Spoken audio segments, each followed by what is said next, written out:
Ons gesels oor konflik en vandag gaan dit oor begeerte. In Jakobus 4 vers 1 tot 3. Kom ons lees, waarvandaan kom oorloë en vegterye onder julle?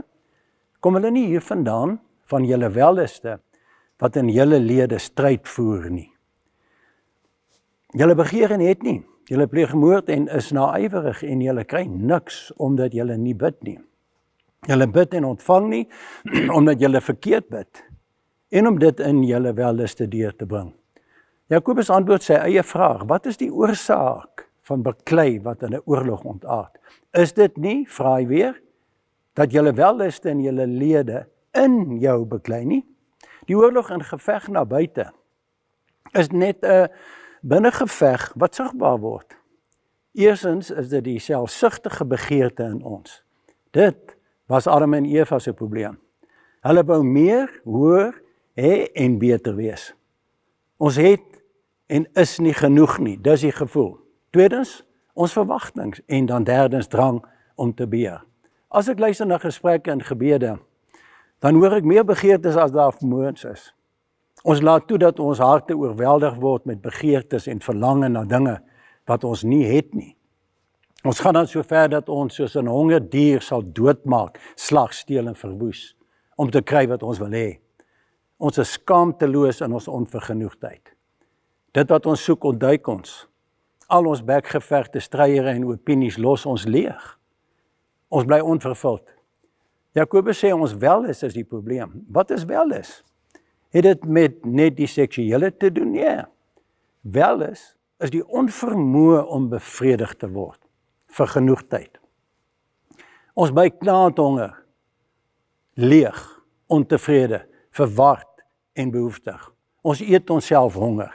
Ons slaap onsself moeg. Ons bid onsself moedeloos. Ons sing onsself treurig. Ons werk en verdien onsself arm. Ons glo en preek onsself hopeloos. Ons praat onsself bang. Hoe meer ons kry, hoe minder het ons.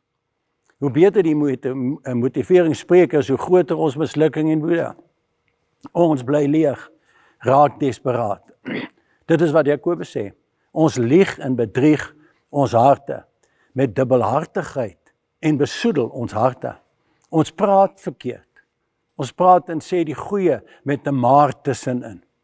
So kanselleer jy die voorafgaande positiewe skrifte byvoorbeeld.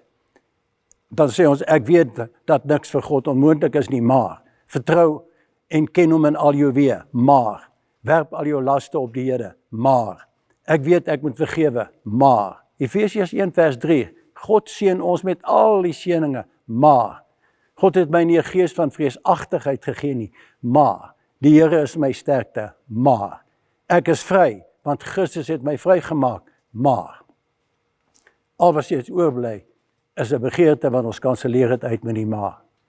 Jesus sê vir die vrou by die put, en hier is ons uitnodiging, as jy my water met ander woorde drink, sal jy nooit weer dors kry nie.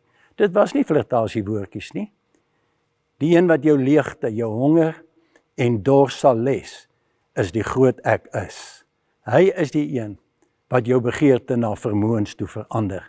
Dis nie nodig dat jou woede in 'n oorlog ontaard nie. God is die enigste een wie jou in sy permanente rus innooi en vrede, die shalom, in jou vestig. Nooi hom in en leef jou shalom vryheid.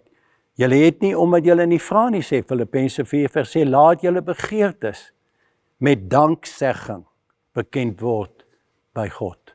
Kom ons bid saam.